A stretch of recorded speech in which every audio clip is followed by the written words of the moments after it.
So Palworld just got some insane new synergies, and one of them cripples the absolute heck out of most of the bosses in the game. You're going to pretty much have almost every single element in the game have its own team synergy now and still provide extra damage buffs that we're going to explore in this video. So as always, a sub to the channel would be awesome, and let's dive right in.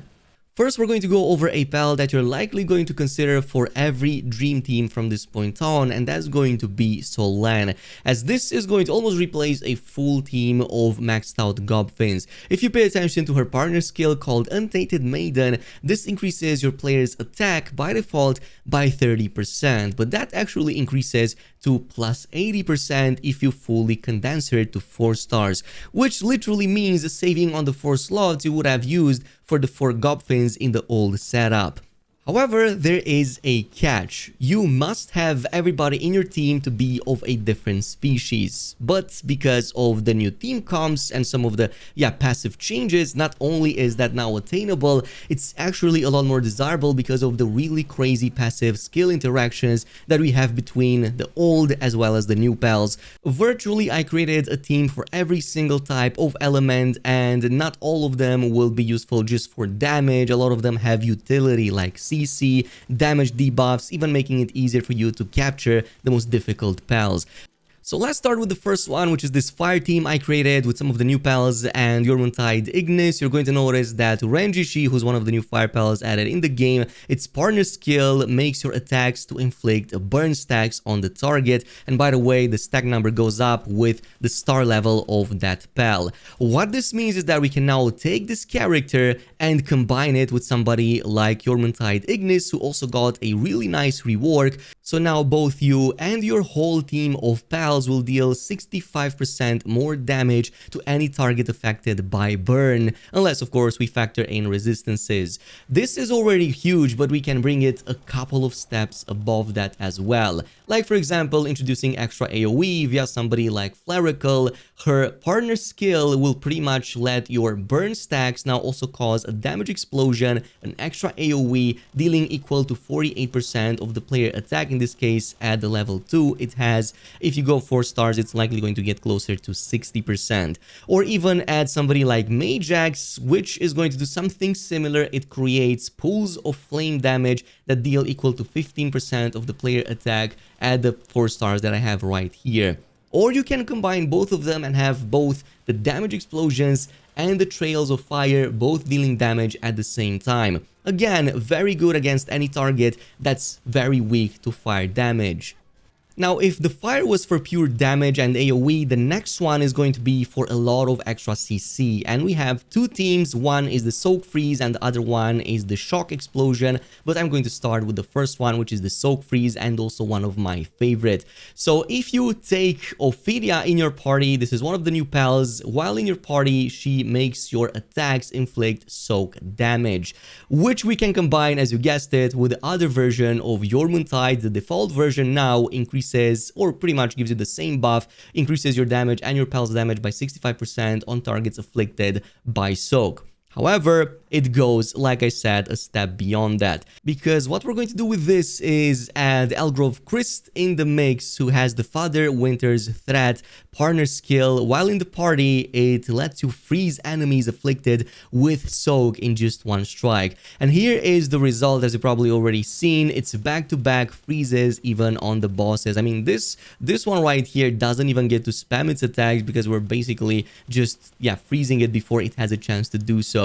And it's not going to increase the damage by that much when it's freezing, but remember, if it's frozen, it gives you a bonus to capturing, so this already has everything baked into it.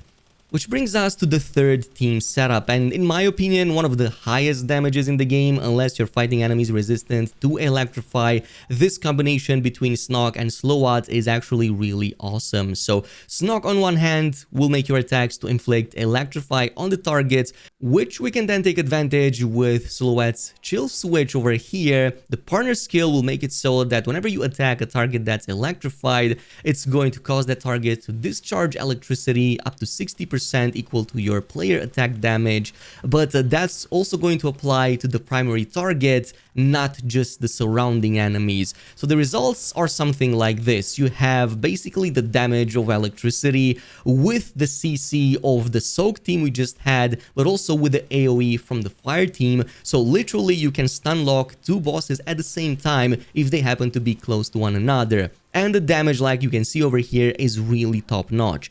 Now, by this point, you may have been wondering if there's any connection between Electrify stacks and electric damage, and I kind of hate to break it to you, but no, there's no connection. They are both considered completely different skills and will benefit from completely different passives. So they will only benefit from other passives that directly refer to them. Just to show you an example, if you were to add somebody like a Univolt to your team, which improves players' electric damage to weak points, no, you will not benefit this to the Electrify stacks. You will only benefit from it if you have somebody that actually gives you bonus electric damage to your party. Like for example, in the case of the Prickster Lux, this is the one that actually gives you extra electric damage and even increases your attack by 30%. So if I were to actively activate its skill and then use it on this target dummy, now you can see that our damage jumped from like 10,000 to 12,000 and a little bit. It's unfortunate, but it's the same situation with other elements as well. Like for example, in the case of Anubis,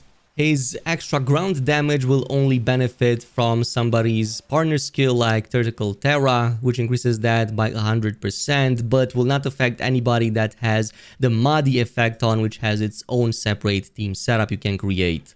However, before we move on to the team that makes it easiest to get some of the best passives in the game, I have two more that connect to Poison and to Ivy, but they are kind of separate. So one of them is going to be the Ivy team. This basically uses the power of vines to not just trap targets, increase the damage against them, but even make it easier to capture them. And here is the combo we're going to use. We're going to use Needle Knocked, whose partner skill makes your attacks to inflict Ivy covered stacks on the target. Then we're going to combine this with the regular version of Needle, who's going to make our Ivy stacks now increase our damage by 65% once we max it out at 4 stars. And finally, we're going to add some extra AoE in the mix via Sylvans, who's one of the new bosses in the World 3 arena. Basically, this one is going to make your Ivy covered targets to explode, literally cause damage explosions equal to 60% of your attack damage. And I'm not even kidding, yeah, it's the same animation from the fire team's explosion effect. I am hoping that in the future this gets changed to something more, green thematic, but for the time being, it's pretty much the exact same animation.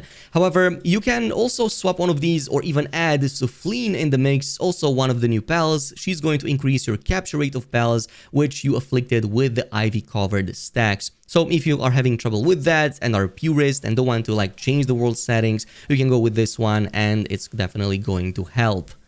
However, one of my favorites in the game is going to be the next one, which is the Poison team, full on HIV. Basically, you're going to not just increase your damage against the target, provide damage over time, but you even get to debuff the target's own damage by up to 80%. So let me show you the setup over here. We're going to use one of the new bosses as well called Dandylord. His partner skill called Mist Stalwart will make your attacks, well, if you activate it, to inflict poison. Very unfortunate, it's only when activated, but when you do, let me show you the results in just a little bit. Because what we can do is combine this with a regular Prickster who will increase our attack damage to enemies afflicted by poison by 65%.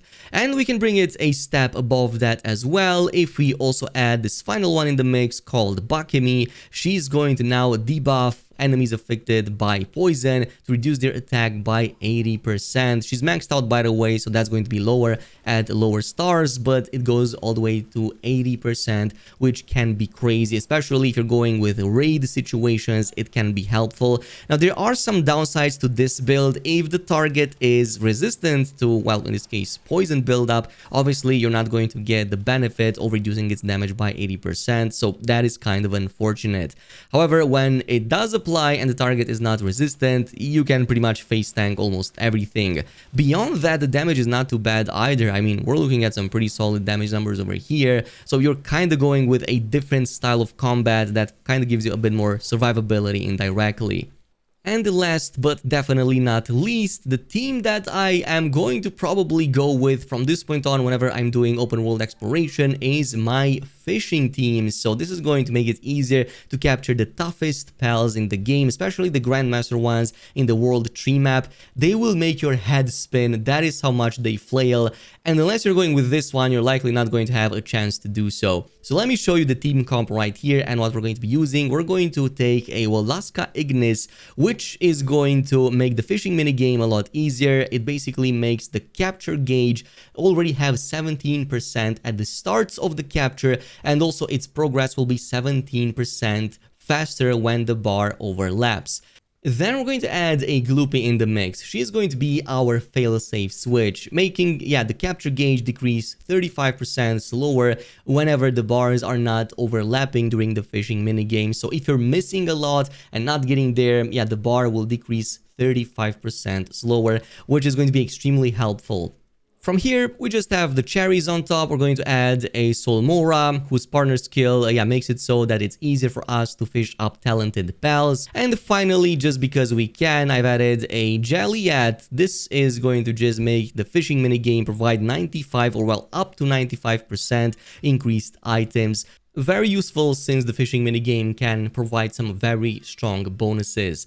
And this covers only the surface. Virtually every single pal in the game, with maybe a few exceptions, have had their partner skills either revamped or completely reworked. Like even in the case of Vaniworm, who's an early pal you can get, now it's going to apply its damage to weak points buff when in the party, not just when you're mounted on him. So you can literally have this swapped out with something else and still benefit from the extra 20% weak point damage by default. At that stage, it's already huge, but obviously there are many others in there that are really strong. Anyway, that about concludes today's video. Do let me know in the comments which one of these partner skills is your favorite, and on a similar note, totally check out my other video with all of the new passive skills that were added in 1.0. In the meantime, if you enjoyed this video at any point, a sub to the channel would be awesome, and I'll see you guys in the next one.